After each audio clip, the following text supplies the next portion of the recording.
ቤቲ ሚስጥሩን ሁሉ ለትሁት አካፈለቻት። ገዛኸኝን ምንም የሚባል ፍቅር እንደሌላትና እንዲሁም ደግሞ ለጥቅም ብላ እንደቀረበችው ከዛ በተጨማሪ ደግሞ ገዛኸኝ እንግዲህ ከአቅሟ በላይና የአባቷ እኩያ የሚሆን ባል ያላት ስትሆን አሁን ላይ ሁለታቸውም እንግዲህ በስምምነት ያደረጉት አንድ ውሳኔ ነበረ። እሱም እንግዲህ የሚስቱን ሀብት እንግዲህ በራሱ ስም እንደያዞረና ካዞረም በኋላ በራሱ ስም ለቤቲ እንደሚሰጣትም እንግዲህ ሁላቸውም በስምምነት ይህንን ጋብቻ ፈጽመዋል። ይሁን እንጂ ቤቲ አሁን ላይ ምንም እንኳን ተስማምታ በዛ ጋብቻ የጸናሽ ቢሆንም በትዳሯ ደስተኛ እንዳልሆነች እና የቁም እስር ቤት እንደሆነባትም ትዳሯ ለትሁት አጫውታታለች። ትሁትም እንግዲህ ከሁለት አንዱ መምረጥ አለብሽ በማለትም ጠየቀቻት። ወይ ሀብት ወይ ደግሞ ፍቅር ምረጭ በሚልም እንግዲህ ነግራታለች ማለት ነው። አሁን ግን አጭሪት ቤቲ የትሁ ገዛኸኝን ሀብትና ንብረት ከወሰደች በኋላ እሱን አላውቅም ባል አይደለም ብላ እንግዲህ ሸምጥጣ እስር ቤት ለማስገባት እየሞከረች ነው። እንግዲህ ገዛኸኝ በመጀመሪያ ሚስቱ የፈጸመው በደል አሁን ደግሞ በዚች በሁለተኛቱ ሚስት ልክ እሱን ሚስቱን እንደበደላት ይችም ልትበድለው ተነሳስታለች። እንዲሁም ደግሞ ትሁት እጅግ አፍንጭ ተይዛለች። በድብቅ እዛ መኝታ ክፍል የተደበቀችውን ሰው እንግዲህ እየሄደች የተለያየ ምግብና እንዲሁም ደግሞ ልብስ፣ መጠለያ ወዘተ እየሰጠቻት ነበረ። ይሁን እንጂ አጅሬት ምንም ልትነቃላቸው አልቻለችም። ከዛ በተጨማሪ ደግሞ ሽንት ቤትም ቢሆን ተደብቃ እየወሰደቻት ነው። ስምሽ ማን ነው የሚለውንም እንግዲህ ነግራታለች። ስሟ ማን እንደሆነም እንግዲህ ነግራታለች። አለምዬን የምባል በዚህ ስም ነው የምጠራው። አሁን ግን እኔ አለምዬ ሳልሆን ሌላ ስም ነው ያለኝ እና ምን እንደማደርግ አላቅም። ብቻ ግን ራቅበት ብሎኛል። ልጄ የት እንዳለ አላቅም። እነሱ ሞተዋል እያሉ ነው በማለት እንግዲህ ለትሁት አጫውታታለች። ትሁትም ሚስጥረኛ ሆናታለች። ልጇ በህይወት እንዳለና እንዲሁም ደግሞ ውጭ ሀገር እንዳለ ከዛም ደግሞ በቅርቡ ወደዚህ ወደ ክፍለ ሀገር ተመልሶ እንደሚመጣ ነግራታለች። ከነገረቻትም በኋላ እንግዲህ ጉዳዩን እሺ ብላ ተቀብላ ለመወሰን እንዲሁም ለመፈጸም ሞክራለች ማለት ነው። ትሁትም ችግር የለም እኔ ልጅሽን አገናኝልሻለሁ በማለት ቃል ገብታለች። ቤቲም እንግዲህ ገዛኸኝን አትወደውም። አሁን ፍቅር የያዛት ናታን ከሚባለው ወጣት ጋር ነው።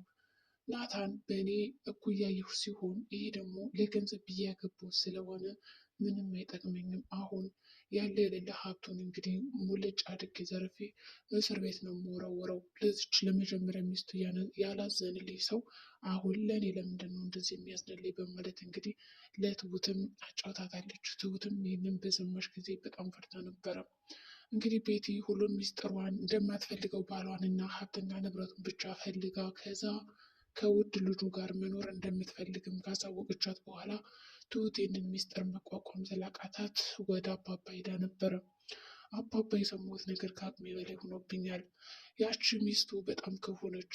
እሱ ሚስቱን አስሮ ከዛ ክፍል ለብዙ ዓመታት እንግዲህ እንደሞተች ሁሉም ሰው ያውቃሉ። ግን ደግሞ አሁን የመጨረሻ ሊቀብሯት አስበዋል።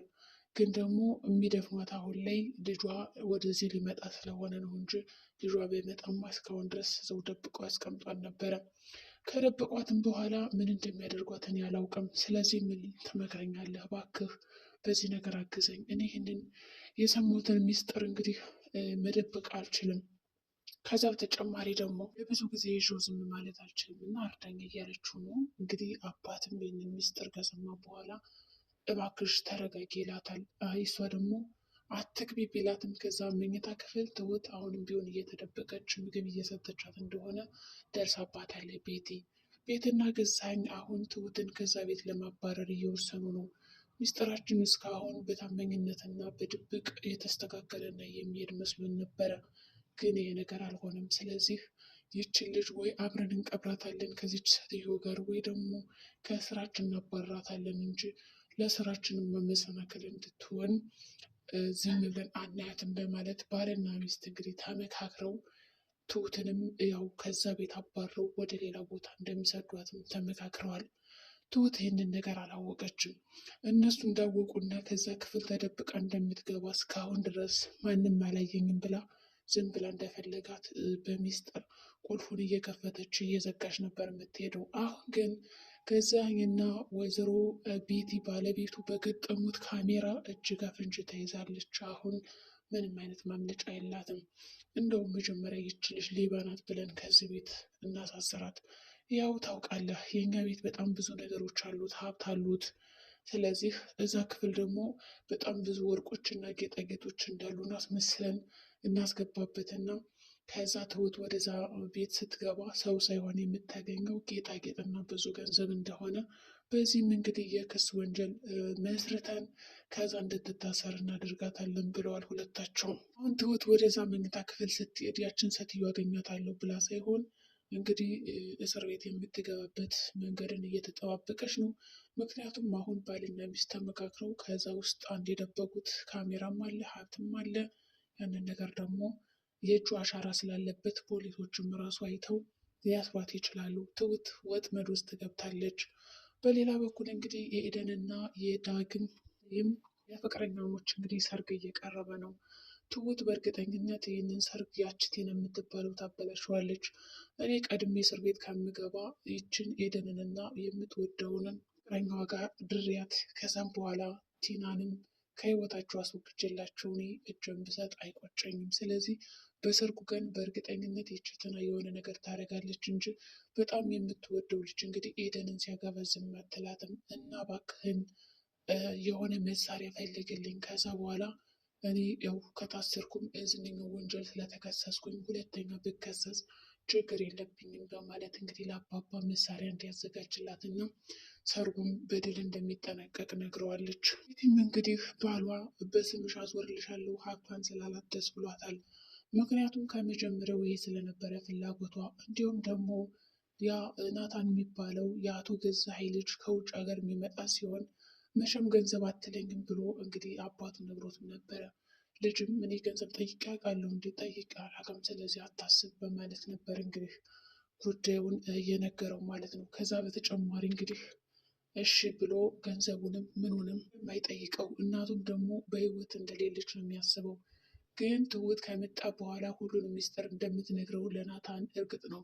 ከታሰርኩ አይቀርማ እኔ ያንተን እናት አድናለሁ ብዬ ከዚህ ወጥመድ ገብቻለሁ። ስለዚህ ከእስር ቤት የምታስፈታኝ አንተ ነህ በሚለው ልትከራከረው ትችላለች ብዬ አስባለሁ። ናታን እንግዲህ ከመጣ በኋላ እናቱንም በህይወት ሲያገኛት ምን ሊል ይችላል? እንዲሁም ትሁት ደግሞ ለእሱ እናት ስትል ከዚህ ወጥመድ ውስጥ እንደገባችም ከነገረችው ናታን እንግዲህ ነፃ ሊያወጣት ይችላል። ናታን የሚባለው ማን ሊሆን ይችላል? ደግሞ ውስጥ እንዴት ነው ገንዘብ አልፈልግም የሚል የእናቱን ገንዘብ መጫወቻ ሲያደርጉበት ዝም የሚል ይመስላችኋል? ለመጨረሻም ገዛኸኝና ቤቲ ትሁትን እጅ ከፍንጅ ስለያዟት አስረዋት ቁጭ አድርገው አሁን ምን እናድርገሽ? ከዚች ሴትዮ ጋር አብረን እዛ ክፍልን ቆልፍብሽ ወይስ እንደው ሲጥ አድርገን መድረሻሽን የማይታወቅ አድርገን እንቅበርሽ እያሏት ነው።